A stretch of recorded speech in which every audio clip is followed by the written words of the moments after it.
Assalamualaikum warahmatullahi wabarakatuh, Ustaz. Okay, I want to ask you about what's your opinion about Islam and politics.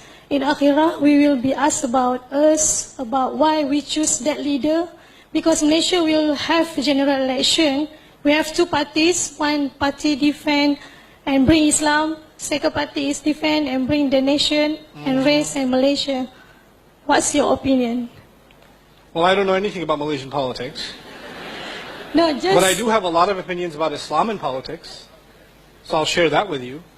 Okay? Because I think it's a serious topic. You might not like what I say, but that's okay. Because I have a flight soon. No, I'm kidding. In my own studies, in my early studies of the Quran, I felt like there is a very deep connection between Islam and politics. I no longer believe that. I believe there is a relationship between Islam and politics, but the way that the Muslims talk about it is not very true to the text of the Quran. As a matter of fact, in my understanding, in the entire Quran, maybe one ayah is about governance. Maybe one. الَّذِينَ إِمَّكَّنَّاهُمْ فِي الْأَرْضِ. That's the only ayah. I don't see any other ayah in which directly governance is talked about. Ahkam of Allah, yes. Justice, yes. But then justice was being talked about in ayat at a time when Muslims had no government. As a matter of fact, even the way we think about implementing the ayat of Quran, I feel that we oversimplify things. For example, how many times have you heard, if Allah said it, you must do it? Right? Simple. Allah said it, you must do it.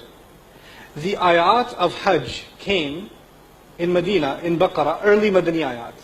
All the ayat are early, before Badr even, some of them. Did the Muslims do Hajj?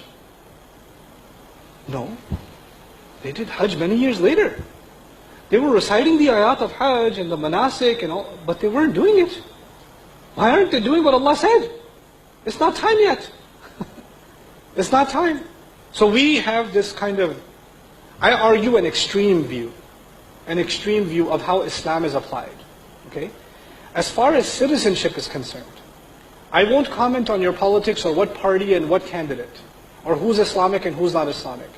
I would argue that your responsibility as a citizen is to look at the rights of all citizens, not just the Muslim citizens, and to look at the candidates that are best for the nation. What is best for Islam is not the same as what is best for the nation. What is best for Islam is at a community level and at a larger level. Right? But we often assume, that's what I was saying, we think Islam is top down, not bottom up. The vast majority of Islam is bottom up. You can have the most Islamic government and still the most un-Islamic society. And that still means nothing to Allah Azza wa Jalla. It means nothing. You understand what I'm saying? So I think we've over-politicized, I feel, Islam, and I don't think that's the right place for it. In the way that we've used it, at least anyway. I think when it comes to politics, our religion emphasizes basically principles. Justice, transparency, ensuring the rights of others. It's not actually about implementing, oh, we're going to shut down all the stores in Ramadan. Or we're going to make sure the women that don't wear hijab, or something else. Or we're going to burn all the liquor stores. When did that happen in Islamic history? Study the Islamic empires of Granada, and the Andalusia, and they were multicultural, multi-religious, open societies, and they lived by Islam. And they thrived. Some of the greatest civilizations of Islam were like that, right? And if some of the people today that talk about Islam were there, they would be like, astaghfirullah, astaghfirullah, astaghfirullah. That's all they would have been doing.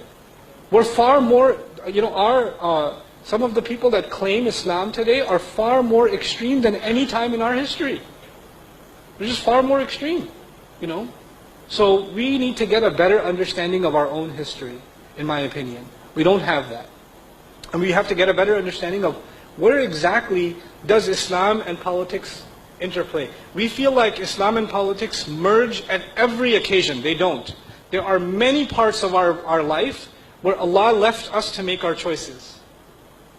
You tell me. I live in America, right? And when I vote, obviously I'm not insane, but I have to pick between two bad choices. I have to pick between insane and evil. I don't know which one to go with. Like, you know. But I'm not going to make that choice as a Muslim. I have to make that choice as a citizen. You understand? And my choice is not the Islamic choice. It's the choice based on my common sense. The same is true of you. You're not making an Islamic or un-Islamic choice. You're making a responsible choice as a citizen based on the information that you have. So I feel that Islam is unnecessarily pushed into this space, and it creates a lot of disaster. Because what happens then is, people are made to feel like, if you vote for this one, you are less Islamic. And if you vote for that one, you are more Islamic. And they're both Muslims. You know, that's just not the case. That's my view, sorry.